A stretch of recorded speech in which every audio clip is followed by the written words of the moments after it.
Olá, gente. Estamos em mais uma quarta-feira reunidos aqui em Brasília para prosseguirmos nos comentários do livro Um Modo de Entender, Uma Nova Forma de Viver, ditado pelo Hamed, e hoje introduzindo o capítulo número 16, chamado Multidão de Pecados. E aí ele já começa com uma citação de Pedro 4:8, em que se diz: acima de tudo, cultivai com todo ardor o amor mútuo, porque o amor cobre uma multidão de pecados. As palavras de Jesus levam-nos a profundas reflexões a respeito do amor e do sofrimento. Sofrer por sofrer não significa crescimento e evolução, visto que a única função da dor em nossa existência é despertar-nos para o amor, capacidade inerente a todo ser humano. Por isso, o amor cobre uma multidão de pecados. E é bonito, né, quando ele começa dizendo que sofrer por sofrer não significa evolução e crescimento. Então, em muitos momentos da vida a gente sofre, está ali dando a nossa batalha, mas é igual aquela mensagem de Emmanuel que fala, né? Como sofre, né? Com inconformação, com revolta, com desespero, ou extraindo os aprendizados necessários, né? Ele comenta por que que o sofrimento existe, né? Por que que a dor no mundo existe? Para ser veículo de consciência, para nos fazer despertar para aquilo que realmente importa, né? Que é o amor. E aí ele fala, por isso que o amor cobre uma multidão de pecados, porque todos nós estamos aqui com a função de evoluirmos, de nos desenvolvermos e de chegar ao amor, né? O amor mesmo incondicional. E para isso a gente vai galgando ali cada vez mais esse amor que ainda é condicional, que muitas vezes é exigente, mas que aos poucos a gente vai amadurecendo, vai evoluindo e vai crescendo nele também, né? Dificuldades ou pesares são desafios para que aprendamos a tomar decisões e a encontrar soluções, tornando-nos, em consequência, fortes e seguros. Então é bonito, né? Porque qual é a função da dor, né? Qual é a função do desafio? É nos forjar mesmo, nos tornar cada vez mais seres capacitados para estar nas mais diversas circunstâncias, né? Então, para isso, tudo que existe, todas as experiências pelas quais a gente passa, eles têm esse aprendizado oculto. E muitas vezes a gente está só passando pela vida, está só sofrendo, mas isso não significa que a gente está crescendo ou que está evoluindo, né? Então, muitas vezes a gente percebe na nossa própria jornada, assim, sofri, mas será que aprendi? Né? Será que me tornei alguém melhor? Que em muitas situações a dor nos faz nos fechar, mas não é essa a intenção da vida, é que a gente aprenda e se abra ainda mais para a vida, né? Para que extraia os aprendizados da experiência, que muitas vezes foi incômoda, que muitas vezes foi dolorosa, mas que se você olha para trás, você também percebe o ganho espiritual que você teve. Olha, eu aprendi a ser mais tolerante, eu aprendi a ser mais paciente, eu aprendi que nem tudo eu sei, que nem tudo vai ser do meu jeito, né? Então a gente vai fazendo os aprendizados também. E é para isso que a gente está aqui. O que chamamos de problemas na Terra são simplesmente lições não aprendidas, isto é, tarefa que precisamos repetir, porque ainda não conseguimos internalizar. E olha que interessante, né? A gente comenta muito dos ciclos repetitivos que a gente vivencia, às vezes o mesmo evento, às vezes com outras pessoas, mas se você olha, a essência é a mesma. E no fundo, por quê? Porque a necessidade de repetir tudo isso uma, duas, muitas vezes, inúmeras vezes, e não só nessa vida, mas em tantas outras, né? Porque ainda não conseguimos internalizar e aprender com aquela situação. Quaisquer que sejam os fatos ou as situações que vivenciamos, elas são recados da vida para o nosso crescimento interior. O mal aparente é um bem irrevelado, não entendido em função da nossa miopia espiritual. Então, olha que interessante, né? Muitas vezes a gente vivencia mesmo muitas dores, vivencia muitas tristezas, mas por trás de todas elas, porque o mundo é dual, né? As coisas não são só más ou as coisas não são só boas, assim como nós também. Nós temos a nossa parcela já mais amadurecida, já mais melhorada, mas uma parte ainda muito infantil, né? Uma parte ainda não aprimorada. E isso com todos os acontecimentos da vida também funciona assim, o que significa que mesmo em uma situação que a gente considera um mal, se a gente souber extrair as lições, tem um bem ali a ser revelado, tem uma lição a ser aprendida, tem uma experiência que, se a gente passa por ela com serenidade, com entendimento, a gente se torna maior do outro lado. É como uma ponte entre o que eu era antes e o que eu me tornei depois daquela experiência, né? Mas muitas vezes, por conta do que ele chama ali, né? Esse termo bem interessante que ele coloca, miopia espiritual. Então, os olhos de ver e os ouvidos de ouvir, que muitas vezes a gente coloca aqui também, a gente não tem, né? Então, muitas vezes, pela nossa própria miopia espiritual, a gente não percebe os acontecimentos como de fato são e sai por aí rotulando as coisas. Disso eu não gosto, disso aqui eu gosto, felicidade para mim é isso, tranquilidade para mim é tal coisa, e vai rotulando as coisas, né?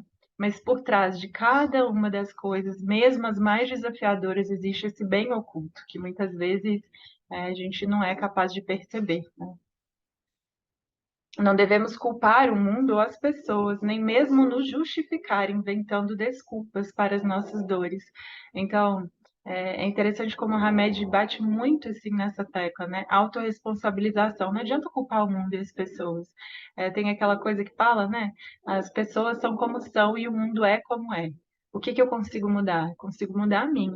Às vezes, na maioria das vezes, eu não consigo controlar ou mudar as situações naquilo que eu posso, ótimo, mas aquilo que não posso, que eu guarde a minha paciência, que eu guarde a minha serenidade, que vá fluindo como a água, né? E me responsabilizando por tudo que acontece. Porque é o que é dos outros, a responsabilidade, a parcela que é deles, né? E não nos cabe achar que a gente vai mudar as pessoas, a gente nos muda e então experimenta um mundo diferente também, né? Na verdade, diante de toda e qualquer aflição, precisamos utilizar discernimento, avaliar a situação e, a partir disso, transformá-la em aprendizagem. Então, olha que bonito, discernimento. Dentre as várias possibilidades, eu tenho a possibilidade de uma mesma situação, me desesperar, culpar os outros, me lindrar, achar ruim, não aceitar, me rebelar, ou então eu escolho, porque há uma escolha, esse discernimento entre as várias opções que eu tenho, eu escolho, eu vou aprender com isso daqui, vou me tornar maior. E a partir dessa escolha é que então eu posso ressignificar todas as situações da minha vida, né? Sofrimento é o resultado de atos e atitudes alicerçados em concepções precipitadas ou equivocadas, que adquirimos nessa ou em outras vidas, e que continuamos a perpetuar de modo consciente ou não em nosso cotidiano. E é interessante como ele, quando ele coloca ali, né, de modo consciente ou não. Então, muitas vezes a gente nem percebe, nem entende as crenças que tem, né? Eu lembro muito bem de uma lição de Emmanuel também, que agora eu não vou me recordar o nome, mas que fala, olha, às vezes a gente vem de vidas e vidas entendendo que paz é se acomodar, é ficar quieto em casa, é não realizar nada, né? E quando paz, na verdade, o sentido real da palavra não é esse, é mesmo diante das lutas, mesmo diante das batalhas, mesmo diante das circunstâncias mais adversas, eu manter a minha serenidade. E aí sim, isso é paz, né? Então, muitas vezes a gente quer paz, quer tranquilidade, é problema nenhum, e se foge muito dessa concepção, a gente já está ali mais desgostoso com a vida, né? Então, essas nossas concepções de amor, de paz, né, de serenidade, muitas vezes são equivocadas e a gente vai carregando isso ao longo de vidas e vidas de forma consciente ou não, né? Se sofremos sem tomar consciência das verdadeiras raízes que geram o tormento, ficaremos presos num ciclo perverso e destrutivo. Ao percebermos o porquê das nossas dores, nos sentiremos mais despertos e equilibrados, passando a usufruir a alegria de reconhecer o que precisamos mudar em nós mesmos. E olha que bonito, né? Então eu passo pela vida entendendo o significado das coisas, o porquê que existe por trás de tudo aquilo que eu estou vivenciando e reconhecendo, né? Ao reconhecer o porquê, né? Por que que eu estou vivenciando isso? Será como que eu posso passar por isso de uma forma mais amena, mais tranquila? Eu tenho escolha? Como é que eu posso fazer? Que atitudes que eu tenho que tomar, né? E aí, é, imbuídos assim dessa certeza de que as coisas têm um porquê, de que o mundo não é caos, mas o mundo é cosmos, de que não há sofrimento sem significação, é que a gente reconhece o que, que então eu preciso mudar aqui em mim para aceitar essa situação, para melhorar o convívio ali com o parceiro, né, ali no trabalho, ali na família, e aí vou entendendo como é que eu posso fluir como essa água. Por aqui eu tenho que ir desse lado, por ali eu tenho que calar agora, ali eu tenho que dar um jeitinho de conversar melhor esse assunto. Então a gente vai vendo como que a gente vai fluindo, né? Perante a amargura, devemos indagar que mensagem oculta a vida está me enviando através da dor. Por quê? Por que essa dor? se, como se diz, não há dor sem significação, se tudo que eu estou vivenciando tem um significado e é para o meu aprimoramento, é para a minha evolução, é para eu me tornar melhor, por que que isso veio para mim? O que que eu preciso aprender com essa dor? Que aprendizado que eu preciso extrair disso daqui? A valorizar quem está comigo, né? A não dar valor a tantos problemas pequenos que, em geral, a gente fica ali, às vezes, envolto em uma série de pequenos problemas, mas que tornam uma proporção muito grande se a gente fica muito fixado neles, né? Quais os atos ou atitudes que me levam a esses acontecimentos negativos, né? Então, antes que aconteça novamente, olha, mas eu tô sempre com esse mesmo sentimento, com essa mesma rebeldia, com essa não aceitação, olha, mas aqui de novo eu intolerante, ou aqui impaciente, né? E que vão me levar consequentemente a quê? A acontecimentos também mais ruins, né? Como transformar esses fardos em crescimento interior? Eu acho essa pergunta é muito bonita porque é isso, de tudo eu posso extrair um significado, de tudo eu posso extrair um aprendizado bonito para a vida. E muitas vezes, né, por aquilo que a gente passa, por aquilo que fazem conosco, muitas vezes o aprendizado é que quando eu esteja nessa mesma posição que eu não faço o que fizeram comigo. E já é um ótimo aprendizado, porque muitas vezes a gente só consegue entender o que o outro está vivenciando a partir de estar vivendo o mesmo problema que ele. Então, assim, que quando eu estiver ali, se um dia eu estiver ali, que eu não faço dessa mesma forma. E isso já é um aprendizado extraordinário, porque a vida nos troca de posições também, para que a gente experimente os dois lados e para que perceba que nem tudo mesmo que a gente pensa é o melhor, sabe? A sabedoria perfeita não nos cobre nem nos pune, quer apenas que aprendamos a amar. Então, o significado maior é aprende a amar, aprende a evoluir através do amor, né? Ela nos exercita, habilita e instrui para o amor. Para crescer, não precisamos fazer culto ao sofrimento, mas ficar atento às crenças, comportamentos e valores que nos trazem alegria e bem-estar, ou infelicidade e desgosto. E olha que interessante, né? Muitas vezes a gente tem concepções, crenças de vida, de que tudo é difícil, de que as coisas não são para mim, de que as oportunidades não me chegam. E se eu tenho esse tipo de crença, como é que eu vou conseguir visualizar as coisas boas que eu tenho na minha vida? Como é que eu vou conseguir, inclusive, achar que eu posso construir isso, né? Então, não é um culto ao sofrimento, que quando o sofrimento existir, que a gente possa pensar sobre ele, que possa extrair os aprendizados, mas que a gente possa mudar as nossas crenças, né? Olha, essa crença aqui me faz ser infeliz, essa crença aqui não me traz serenidade, então por que que eu continuo a cultivando dentro de mim? Então, é se entender, né? Os fatos e os acontecimentos por si sós não nos criam felicidade ou desprazer. A questão está na nossa forma de ver ou no modo de como reagimos a eles. Então, olha que interessante também, né? O estoicismo, que é uma corrente filosófica, fala exatamente isso. Se a gente não tem o controle das situações e das pessoas, a gente sempre tem o controle de como a gente vai reagir.